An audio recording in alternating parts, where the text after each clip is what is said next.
Hardware and software security. The security of information is not only depending on the software, but it is also depending on the hardware also. For example, if somebody stole your computer or somebody forcibly replace some of the devices in the computer, there the information loss may be occurs. In past, we have a computer of size of room, that is mainframe computer. In that case, the IT engineers has to lock that room. In today's world, we are using computers like desktop computers as well as laptops, which can be or easily carry from its place. They can store the hard disk as well as they can store laptops. It's easily. Most of the today's information is not stored in one single system. It is accessed by many network. In that case, when you lock a computer in a room, it's not safe because that computer is connected to internet, intranets, extranets. So from outside also he can steal some information. Today most of the companies employee use their laptop for storing some proprietary information. They can carry that information from one place to another. So it's not safe here. That means security is not only with the software but also from the hardware also.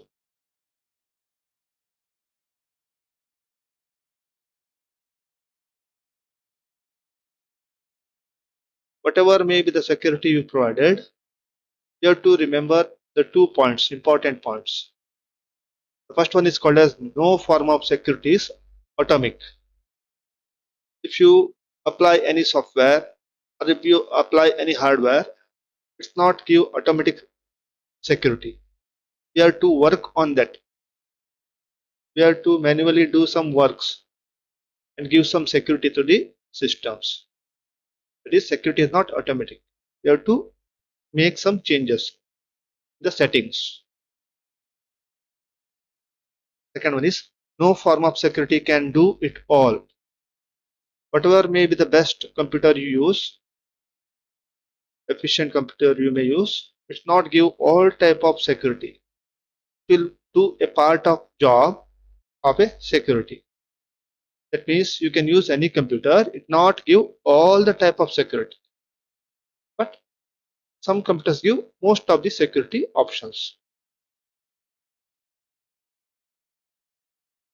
Now, in today's world, the use of personal computers as well as networks are increased. There is a new attention of technical types of protections is needed. It is now possible to design a technical measures that will protect you against most type of crime and abuse. Technical security can also be cost effective. There are three types of security interact: hardware controls, software controls, and communication controls. Each will be interact with each other. Hardware controls are used to make sure the operating system functions properly and to control access to the programs and data. This hardware controls make sure that your operating system is properly working, and it also gives control to access the programs and data. The next one is called as software controls, which is used for primarily to identify users and controls their access. Who are the users? They can access that data or information and what type of information they can get. It is having the full control. The software will provide full control who can access the data as well as what data can be accessed by which person. They also provide, the software also provide to monitor the use of the system. Which user is using which information. That monitoring is also possible here. The third one is called as communication control. It's actually applied for the networks, modems, as well as the other communication system components to control access and flow of data over the system. Technical security methods and objectives. The first one is called as maintaining the integrity of your computer system and its components. Your computer should do its job correctly and consistently, and your data must be reliable, and your program must process it without any errors. These qualities can be important in functions such as payroll, inventory, and finances. Poor integrity means here you are opening for fraud as well as theft. Now this is called as maintaining the integrity. The second one is called as keeping sensitive information in confidence. The information in your database or files often is essential to operation of your business. It may include some critical financial details or trade secrets, which if revealed or opened or corrupted can have a wide effect or various effect on your business.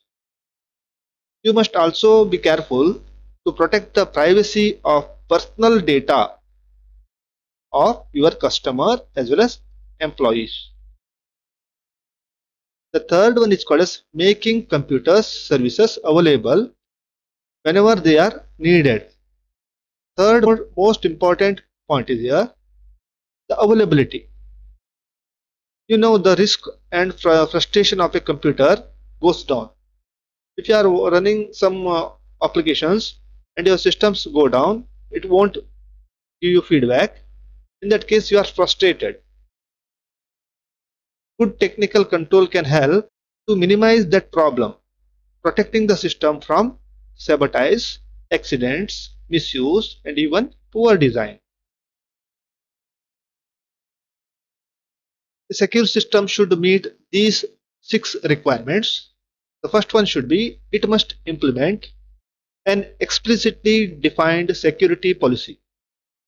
This policy should fully describe how you wish to grant access to information. First part is actually called as preparing a security policy.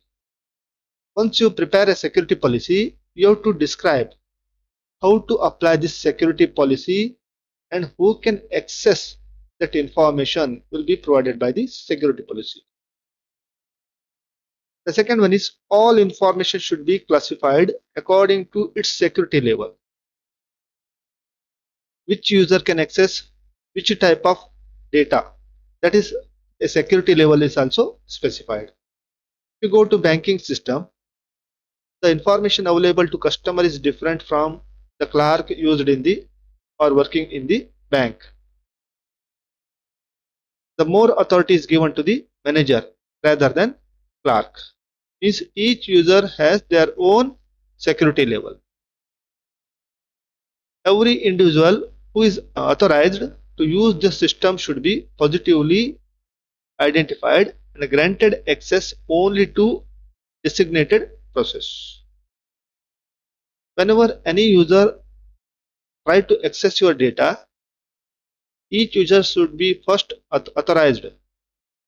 Check whether he is a legitimate user or not. Then it will provide some access to a specified resource. The fourth one is any action that might affect security must be recorded. Your system should be continuously monitored for any illegal work. If your system found any activity which may result in security break, it should be recorded properly. Any action that might affect security must be recorded so that it can be used in the future as a forensic report and identify what is the problem in your system. How somebody is trying to access your information without your knowledge, that can be provided by this storing information. The hardware and software components of the system should be designed so each can be evaluated independently. Whenever you design any hardware, software, they have to work independently. Then it is easy for the security designer to design it independently. Means hardware and software may not be dependent on each other. In future, he may upgrade the hardware or he may upgrade the software. It won't affect the system security. The system must provide as much protection to your security mechanisms as it does to the information it is supposed to guard.